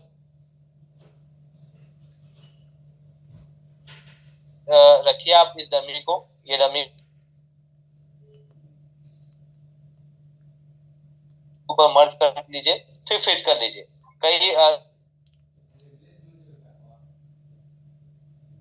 ऑलरेडी जो आपकी फ्रेम ऊपर नीचे जो एक्सिस है वो ऊपर नीचे न जाए, इस तरह से आप फिट करिए, जिससे सिलेंड्रिकल की एक्सिस मूव नहीं होगी। 1-2 डिग्री तक मूव हो सकती है, पर इससे ज्यादा मूव नहीं।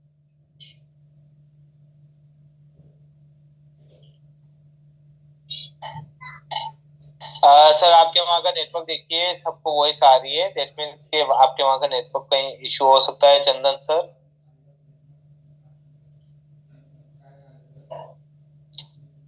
देखिए ब्रिज को हम डी वॉइस, ओके, मैं अपना वीडियो ऑफ कर देता हूँ।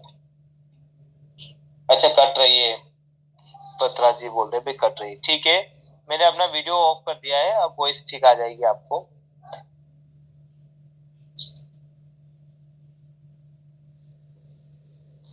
देखिए ब्रिज को डीबीएल भी बोलते हैं, डिस्टेंस बिटवीन लेंस, इन दोनों के बीच की दूरी को डीबीएल भी बोलते हैं। फ्रेम का पीडी या जियो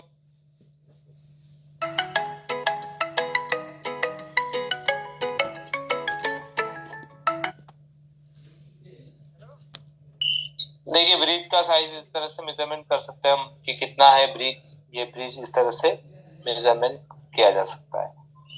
सेगमेंट हाइट का मैंने बता दिया आपको, इस तरह से हम सेगमेंट हाइट की तरफ जा सकते हैं। और ये वाला जो है मेजरमेंट में आपको बता रहा था कि फ्रेम का जो है यहाँ पर आप देखिए, इसको हिंजेस बोलते हैं, दिस इज अ हिंज यहाँ पर। और यहाँ पर ये वॉक की फ्रेम है 10th।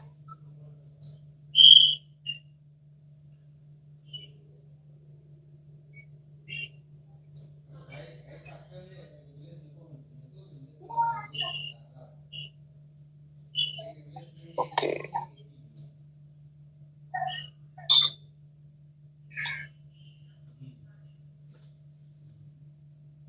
तो उसमें आपको क्या क्या देखना चाहिए। प्राइमरी पर्पस क्या है फ्रेम का सिलेक्शन करने के लिए, कि जो आपके लेंस है, जो प्रिस्क्राइब लेंसेस हैं, वो आराम से फिट हो जाए और ऑप्टिमम विजुअल एफिशिएंसी रहे, मतलब आंखों के बिल्कुल सामने फ्रंट में रहे। ठीक है, ये फ्रेम का जो प्राइमरी पर्पस तो ये होना चाहिए कि आपका जो लेंस आपने दिया है, जिसको फिट किया है, वो आंखों के सामने बना रहे। सेकेंडरी क्या है कि कंफर्टेबल रहे, फिजिकली कंफर्टेबल रहे, अट्रैक्टिव रहे अपीयरेंस वाइज। ठीक है, और थर्डली ये है कि फैशन के हिसाब से हो जाए।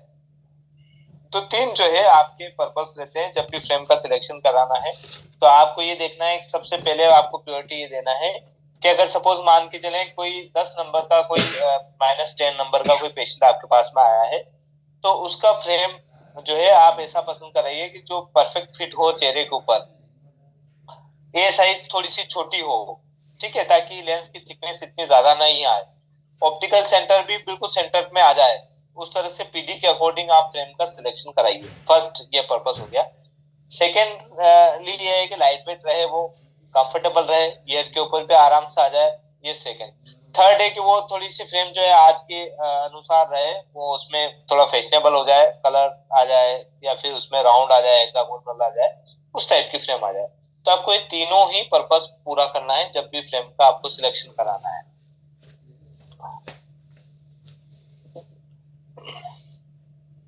देखिए फ्रेम का जब भी सिलेक्शन कोई कराता है, तो ये मान के चले कोई अपने ऐसे सोच के आता है कि मुझे इस टाइप की फ्रेम चाहिए। ठीक है, तो 70% उसका डिसीजन रहता है, 30% जो है आप अपने सेल्समैनशिप से उसका डिसीजन को कन्वर्ट कराते हैं सक्सेस में। तो आपको ये ध्यान रखना है कि भाई पेशेंट का चेहरा इस टाइप का है, तो हम उसी टाइप की फ्रेम का सिलेक्शन कराएं। जैसे किसी का चेहरा जो है राउंड है, तो हम उसको राउंड वाली फ्रेम नहीं देंगे, उनको क्लब मास्टर दे देंगे, केटाई टाइप की कोई फ्रेम दे देंगे, या फिर आप मान के चले हेक्सागोनल फ्रेम दे देंगे। ठीक है, अगर उसी उसी टाइप की चाहिए उसको फ्रेम आज के ट्रेंड के हिसाब से, तो आप इस तरह की फ्रेम का सिलेक्शन भी करा सकते हैं। और आप उनको बोलिए कि राउंड पे आपका फेस राउंड है, राउंड अच्छी नहीं लगेगी, आपको थोड़ा सा स्क्वायर टाइप की फ्रेम पसंद करिए, ये ज्यादा अच्छी लगेगी। ठीक है, फ्रेम ऐसे होने चाहिए कि वो क्राउड में भी थोड़ा सा दिखने लग जाए पेशेंट के, हाँ मेरे पास यूनिक फ्रेम है, ऐसा पेशेंट चाहता है, कस्टमर चाहता है। और आज के हिसाब से इंटेलेक्चुअल और समथिंग वेरी मॉडर्न, इस टाइप की फ्रेम भी आप देख सकते हैं। क्राइटेरिया में लुक्स देखेंगे, प्रिस्क्रिप्शन देखेंगे, वर्किंग एनवायरनमेंट किस तरह से, उसकी हैबिट कैसे है, और बजट, ये चारों चीजें आपके दिमाग में आ जाना चाहिए जब भी आप फ्रेम का सिलेक्शन कराते हैं। ठीक है, ये सेंटर होना चाहिए, विद इन सेंटर होना चाहिए फ्रेम, ये आपको समझ में आ गया है। विड्थ जो है फ्रेम की, उसमें आप देखेंगे कि जो टेम्पल है उस टेम्पल से ज्यादा दूर नहीं जाए, बिल्कुल चिपक के चले। चिपक करने का मतलब 1-2 mm का डिफरेंस टेम्पल का चल सकता है। तो ये जब आप फ्रेम देखेंगे तो बिल्कुल साइड में नहीं निकले, जैसे ये फ्रेम है, अब यहाँ पर आप देखेंगे ये बाहर नहीं जा रही है, टेम्पल से बाहर नहीं जा रही है, ये टेम्पल से बाहर नहीं जा रही। ठीक है, तो ये आपको ध्यान देना है कि टेम्पल से बाहर नहीं जाए। और जो हाइट है फ्रेम की, जिसको वर्टिकल लेंथ बोलते हैं, उसमें आप देखेंगे ये आईब्रो से ऊपर नहीं जाना चाहिए फ्रेम। ये जो फ्रेम का सिलेक्शन आपने कराया है, ये आईब्रो से ऊपर नहीं जाना चाहिए, और नीचे वाला जो है चिक टच नहीं होना चाहिए। ठीक है, ये वर्टिकल लेंथ हम कैसे डिसाइड करेंगे किसी भी फ्रेम का, एक तो आईब्रो से ऊपर नहीं जाना चाहिए और चिक के टच नहीं होना चाहिए, और हॉरिजॉन्टल कैसे डिसाइड करेंगे कि ये टेम्पल से दूर नहीं जाना चाहिए, ये जो रिम है टेम्पल से बाहर नहीं जाना चाहिए। ठीक है, ये आपको ध्यान रखना है।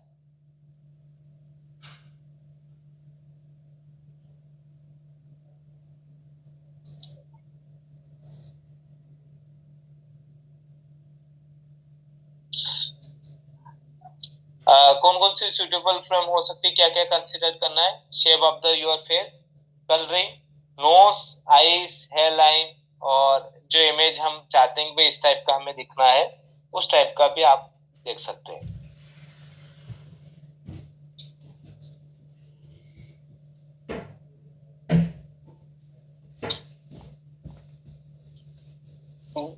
किसकी पतली नोज है तो उसको नैरो ब्रीज दे दीजिए, लार्ज नोज है तो उसको लोअर और लार्जर ब्रीज दे दीजिए, लॉन्ग नोज है, लंबी है नाक, तो लोअर ब्रिज और नैरो या लार्ज दे सकते हैं। किसकी नाक छोटी है तो हायर ब्रिज की तरफ आप लेके जाइए।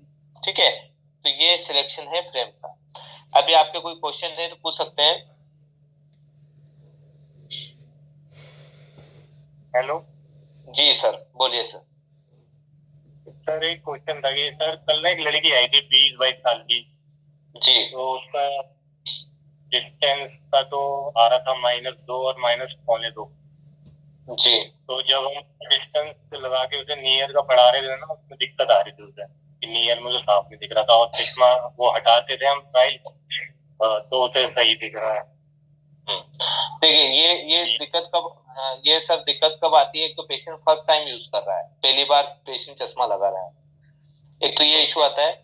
सेकेंड ये है कि ओवर करेक्शन दे दिया आप लोगों ने, नंबर पेशेंट का आ रहा है 1.5 नंबर, हमने दे दिया है 2 नंबर। तो ये ओवर करेक्शन की वजह से भी ये नियर का विजन जो है डिस्टर्ब हो जाता है। तो इस ओवर करेक्शन को दूर करने के लिए या तो आप माइनस में भी फोगिंग मेथड यूज करिए। फोगिंग का मतलब है कि जैसे कि इस पेशेंट का 2 नंबर आपका AR बता रहा है, तो हम क्या करेंगे, इसको 1.25 नंबर से स्टार्ट करेंगे, 1.25 डालेंगे, फिर 1.5 डालेंगे और इस पेशेंट को पढ़वाते जाएंगे। अब देखिए, ठीक है, इसी तरह 2.25 देंगे और पेशेंट 6/6 आ गया है, तो अब इसको 2 लगाने की कोई जरूरत नहीं है। 2.25 में 6 आ रहा है तो ये नंबर दे दीजिए आप, कोई इशू नहीं है। तो ओवर करेक्शन की वजह से नियर की दिक्कतें स्टार्ट हो जाती है, या पेशेंट फर्स्ट टाइम यूज कर रहा है क्योंकि उसकी हैबिट क्या बनी हुई है इस पेशेंट की कि मुझे इतनी दूर से देखना है। मतलब हो सकता है पेशेंट ये -2 वाला है, वो 20 सेंटीमीटर से ही पास का पड़ता है क्योंकि उसको इतनी ही दूरी पे अच्छा दिखता है। और जैसे ही आपने चश्मा लगा लिया, या अनएडेड है, अभी पेशेंट को कोई भी चश्मा नहीं दिया है, अनएडेड, और जैसे आपने स्पेक्टिकल दे दिया उस पेशेंट को, तो ये जो 20 सेंटीमीटर की जो दूरी थी वो 30 सेंटीमीटर पे शिफ्ट हो जाएगी। ठीक है, ये नियर पॉइंट जो है उसका 30 सेंटीमीटर पे शिफ्ट हो जाएगा।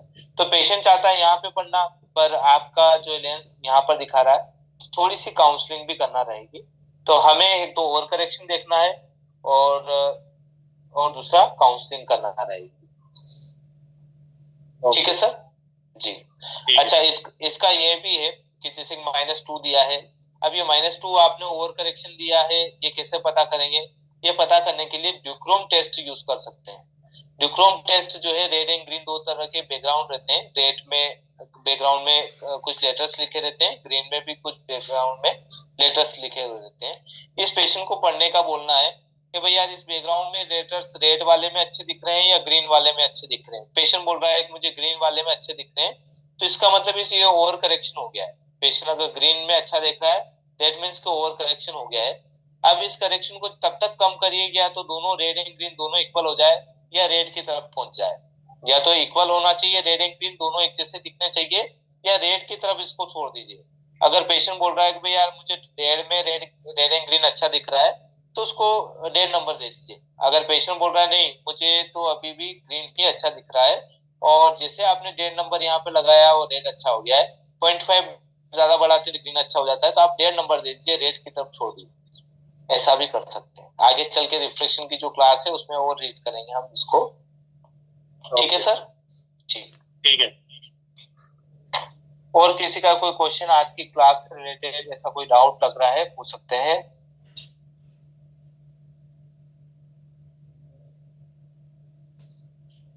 ये फेस का भी सिलेक्शन हम देख लेंगे एक बार, अलग अलग टाइप के जो फेस रहते हैं उनमें कौन कौन सी फ्रेम है ज्यादा अच्छी रहेगी।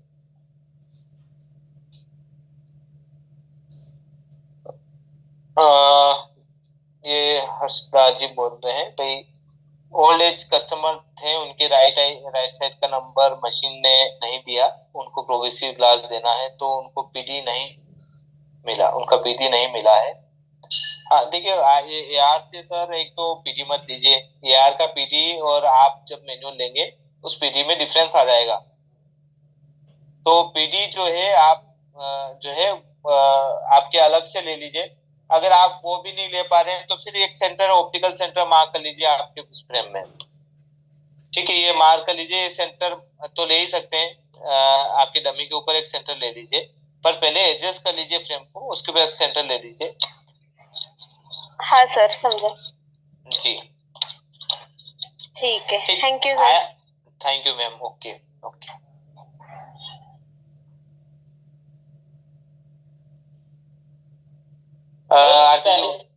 जी हाँ बोलिए सर। स्फेरिकल इक्विवेलेंट सिर्फ कॉन्टैक्ट लेंस के लिए ले सकते हैं कि किसी और चीज के लिए भी ले सकते हैं, निकाल सकते हैं? देखिए, जैसे कोई पेशेंट रहता है ना, जैसे कस्टमर आपके पास में आया, कारपेंटर आया है, ठीक है, ऐसा कोई पेशेंट जिनके बिल्कुल ऐसे लेवल के काम रहते हैं, अब सिलेंड्रिकल नंबर जैसे आपने तो थोड़ा भी एंगल ऊपर नीचे किया तो उसके वो टिल्ट दिखने लग जाएगा, उसके एंगल सब खराब हो जाते हैं।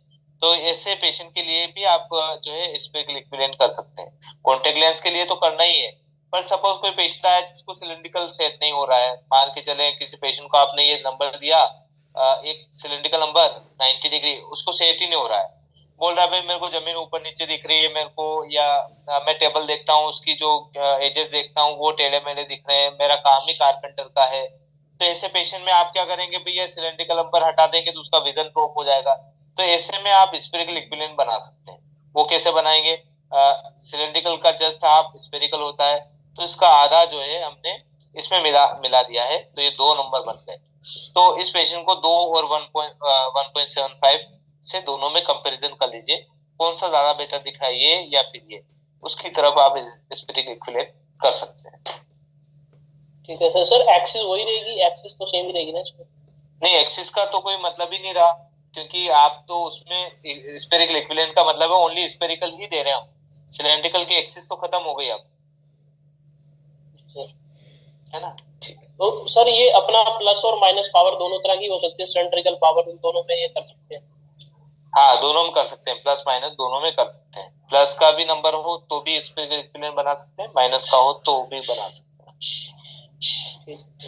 सर ये कुछ स्पेरिकल इक्विवेलेंट जो है वो कुछ सिलेक्टेड केस में ही करें या नहीं? सिलेक्टेड केस में सर, जिनको प्रॉब्लम आ रही है, मान के चलें कि आपने कोई सिलेंड्रिकल नंबर दिया है और उस पेशेंट को सेट नहीं हो रहा है, नंबर रिड्यूस कम दिया फिर भी सेट नहीं हो रहा है, उन्हीं के लिए सर, कारपेंटर है या फिर ऐसे कोई जिनका एंगल का कुछ काम है, जैसे कोई जिसको ऐसे कोई एजेस बनाने का कुछ काम रहता है, उनके ये दिक्कत आती है।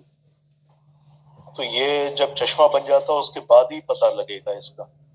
जी, पर एक ये है कि करेगा फर्स्ट टाइम। हाँ, एक तो ये हो गया कि आपका फर्स्ट टाइम यूज करेगा, कंप्लेन लेके आया, फिर आपने चेंज कर दिया। सेकेंडली ये है कि जब आपने उस पेशेंट से पूछा कि भाई आपका ऑक्यूपेशन क्या है, आप किस तरह से वर्क करते हैं, तो उस समय भी आपने पूछ लिया, तो पूछने के बाद आपने जो लगाया ट्रायल फ्रेम में लेंस लगाया है, तो आप उसी समय उससे पूछे कि जो मैं टेबल की एजेस है वो कैसी दिख रही है, नीचे जमीन ऊपर नीचे तो नहीं दिख रही है। उस समय फिर पेशेंट बोल रहा नहीं ऊपर नीचे दिख रही है, तो फिर आप उसी समय तुरंत स्पेरिकल इक्विवेलेंट कर दीजिए आप। ओके, राइट जी, राइट।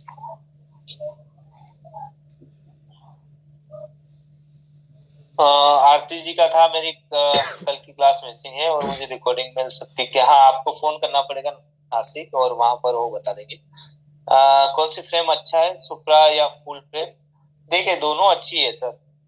ये बोल रहे भाई कौन सी फ्रेम अच्छी है, जिनमें नोज पेड रहते हैं वो सबसे ज्यादा अच्छी मानी जाती है।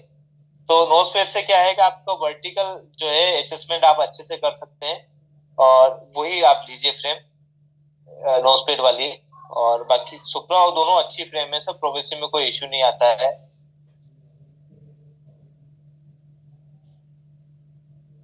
सेडल देखिए, सेडल ब्रिज का क्या रहता है कि वो नोज, जिनकी नोज पतली रहती है उनके लिए सेडल अच्छा रहता है, और जिनकी नोज मोटी रहती है, थिक रहती है, मोटी, उनको की होल ब्रिज ज्यादा अच्छा रहता है। की होल ब्रिज जो है ज्यादा, उसका जो एरिया है ज्यादा बड़ा होता है, उसकी विड्थ ज्यादा रहती है, सैडल की ब्रिज की कम रहती है, और मॉडिफाई सैडल ब्रिज जो रहते हैं उनकी दोनों की बराबर रहती है। तो सैडल ब्रिज उनको दिया जाता है जिनकी नोज पतली होती है। सर एक क्वेश्चन प्रोग्रेसिव से रिलेटेड है जो कि आप बाद में लेंगे क्लास। जी। कोई कस्टमर है, उनकी लेट्स से एक आई में स्क्विंट है और उनका प्रोग्रेसिव लेंस बनना है, तो पीडी मार्किंग कैसे की जाए कि वो एकदम परफेक्ट आए? नहीं सर, बेसिकली आपको ये करना रहेगा कि सपोज जैसे कि कोई पेशेंट है और ये राइट आई हो गई है उसकी, और ये लेफ्ट आई है, और ये स्क्विंट है पेशेंट को, ठीक है। अब हम क्या करेंगे सर कि इसका पीडी लेंगे, तो आप ये आंख बंद रखिए, उसको क्लोज करने को उन्हीं के हाथ से बंद करवा दीजिए आप, और यहाँ से नोज के यहाँ से तक की डिस्टेंस आप मेजरमेंट कर लेंगे। राइट आई का पीडी मान के चले 33 आ गया है। अब दूसरी आंख का पीडी लेंगे तो ये आंख क्लोज कर देंगे, पूरी ब्लॉक कर देंगे, फिर यहाँ से जैसे आप क्लोज कर देंगे तो पेशेंट क्या धीरे धीरे इसको फिक्सेट कर लेगा और आंख यहाँ लेके आ जाएगा, क्योंकि वो आपके सामने देखेगा। तो फिर यहाँ की भी हम पीडी नोट डाउन कर लेंगे, यहाँ से यहाँ तक की डिस्टेंस मेजरमेंट कर लेंगे। तो सपोज पेशेंट कभी अल्टरनेट भी देखता हो, कभी इस आंख से देख रहा है कभी उस आंख से, तो भी आपका सेंटर हमेशा मिलता रहेगा उसको। ठीक है सर, ओके। ठीक, ओके सर।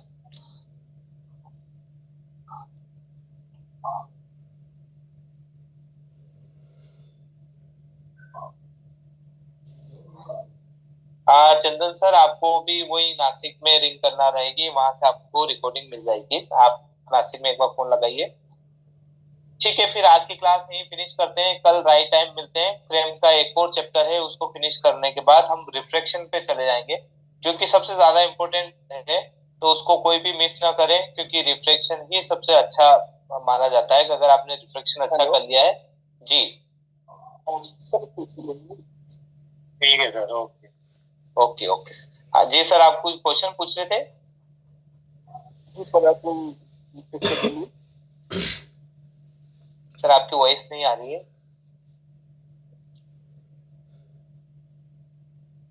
अब पूछिए सर।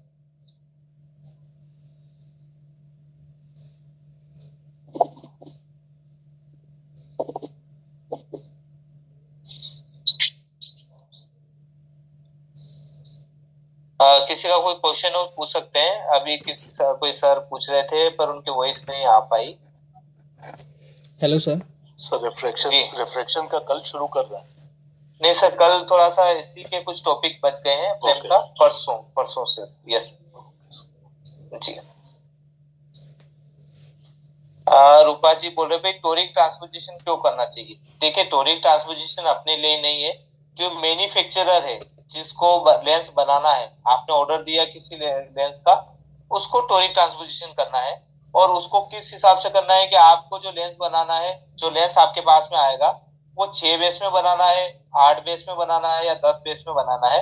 ये बेस के लिए आपका टोरिक ट्रांसपोजिशन करना पड़ता है, बाकी और किसी के लिए टोरिक ट्रांसपोजिशन नहीं करना है। हमारा जो लेंस रेडी लेंस आता है वो 4 बेस में आता है। ये बेस क्या होता है? ये कर्व, ये कितना लेंस कर्व है, इस लेंस को आपने रख दिया है। अगर आप 8 बेस का लेंस देखेंगे तो पूरा एक कटोरी के टाइप से आपको दिखाई देगा, ठीक है। ये 8 बेस का लेंस है, 10 बेस का और कटोरी टाइप का लेंस है। 130 rupees on Google Pay for business. उतना फ्लैट होता जाएगा लेंस। तो सर इनके रेट भी बढ़ते जाएंगे सर फिर इनके? हाँ बिल्कुल, रेट बढ़ते जाएंगे सर। अगर 4 से आप 6 में जाएंगे तो हो सकता है कि 10 से 20% आपके रेट बढ़ जाए। अगर आप 8 में चले गए या 10 में चले गए तो 2 गुना जो है रेट बढ़ जाएंगे, जस्ट डबल हो जाएंगे आपके रेट। सर ये क्या कहते हैं, अपना ग्लास के लेंस की प्रिस्क्रिप्शन आई थी मेरे पास, तो वो बेस का मेरे से पूछ रहे थे कि कितना बेस रखना है। नहीं तो पर बेस का तो सर फ्रेम के अकॉर्डिंग रहता है। आपने जो फ्रेम का सिलेक्शन कराया है उसका बेस कितना है, उसी बेस के हिसाब से आपको लेंस का भी बेस रखना रहेगा। सर इसका बेस बता देंगे सर अपना, जैसे कल रह गया था ना कि फ्रेम का बेस कैसे लेना है? हाँ, फ्रेम का बेस लेने के लिए आपको एक तो जेनेवा लेंसोमीटर आता है, या तो वो ले लीजिए, या फिर एक आइडिया कर लीजिए। आइडिया का मतलब है कि जैसे कि आपके पास में 4 बेस का कोई लेंस पड़ा है, ठीक है, और 4 बेस का कोई लेंस है आपके पास में और आपका जो डमी है वो 8 बेस का बना हुआ है, तो हम कैसे पता करेंगे भी 8 बेस है या 4 बेस है? तो एक दूसरे के ऊपर रख के चेक कर लीजिए, बीच में अगर गैपिंग आ रही है, डमी आपकी ये डमी है और आपके पास में 4 बेस का कोई लेंस रेडी लेंस है, इन दोनों के बीच में गैप आ रही है, दैट मीन्स के वो ज्यादा बेस का है आपका डमी। तो उस हिसाब से 4 या 6 या 8 बेस का आप मंगवा लीजिए, उसको बोल दीजिए कि 6 बेस का मंगवा दें या 8 बेस का। देखिए 8 बेस का मतलब होता है सनग्लास का लेंस, जो गोगल रहते हैं ना, गोगल ज्यादा ही कर्व रहते हैं, वो 8 बेस में रहते हैं। उसके बीच के जो मीडियम रहते हैं वो 6 बेस के। एक अनुमान के हिसाब से आप मंगवा सकते हैं, नहीं तो जेनेवा लेंसोमीटर मंगवाना पड़ेगा आपको। एक एक्सपीरियंस के थ्रू आप इसको जजमेंट कर सकते हैं कि इसमें इतने बेस का होगा। कोई गोगल आप यूज करते हैं पूरा पैक वाला, वो 6 बेस का बना हुआ रहता है, तो आप उससे कंपेयर कर लीजिए कि आपका फ्रेम उससे ज्यादा कर्व तो नहीं है, उसके बराबर है, इक्विवेलेंट है, तो उस हिसाब से बेस को आप डिसाइड कर सकते हैं। ठीक है सर। सर ये ना ज्यादातर ना अपना ग्लास लेंस के अंदर बेस कर्व पूछते हैं कितने बेस का। जो नॉर्मल प्रिस्क्रिप्शन लेंस होते हैं प्लास्टिक वाले, CR9 CR39 वाले, उसमें बेस कर्व नहीं पूछते जी। तो सर ये ग्लास, जैसे ग्लास 55 हो गया, जैसे व्हाइट 55 बोलते हैं उसको, तो अपना वो कितने से सर बेस कर्व स्टार्ट होता है उसका? वो 4 बेस से स्टार्ट होता है सर, 4 6 8 ऐसा रहता है। ठीक है सर। मतलब कि 4 लाइन ऐसे करके भी कुछ बोलते हैं सर इसको? नहीं, वो ऑटो ग्लास हो गया सर। अगर 6 लाइन जो रहते हैं वो पीजी जो फोटोग्राफ ग्लास है, उनमें 6 लाइन आता है, 4 लाइन आता है, 3 लाइन आते हैं, 2 लाइन आता है, ये अलग अलग लाइन आती है फोटो फ्रेम में। ठीक है सर। ठीक है, फिर थैंक यू सब ज्वाइन करने के लिए। ठीक है संस्कृति मैम, आज की क्लास यहीं फिनिश करते हैं। सर ये लाइन का मतलब क्या होता है? ये ऑटो ग्लास की क्वालिटी का है। 6 लाइन जो है ज्यादा डार्कर लेंस रहेगा और उससे नीचे 4 लाइन जो है वो कम, मतलब क्विकली डार्क हो जाएगा, क्विकली लाइट हो जाएगा। ये ग्लास की जो पीजी ग्लास है उसकी क्वालिटी है। 3 लाइन वाला अगर आपको बिल्कुल लाइट शेडो चाहिए भाई, कि धूप में बिल्कुल ज्यादा काला नहीं हो, ज्यादा वाइट भी नहीं हो, तो फिर 3 लाइन हम दे सकते हैं। इस तरह से लाइन है ऑटो ग्लास की जो है ग्रेडिंग है। ठीक है, थैंक यू वेरी मच सबको ज्वाइन करने के लिए। कल हम राइट टाइम पे मिलते हैं 2:30। Okay sir, thank you. Okay, thank you sir, thank you sir, thank you.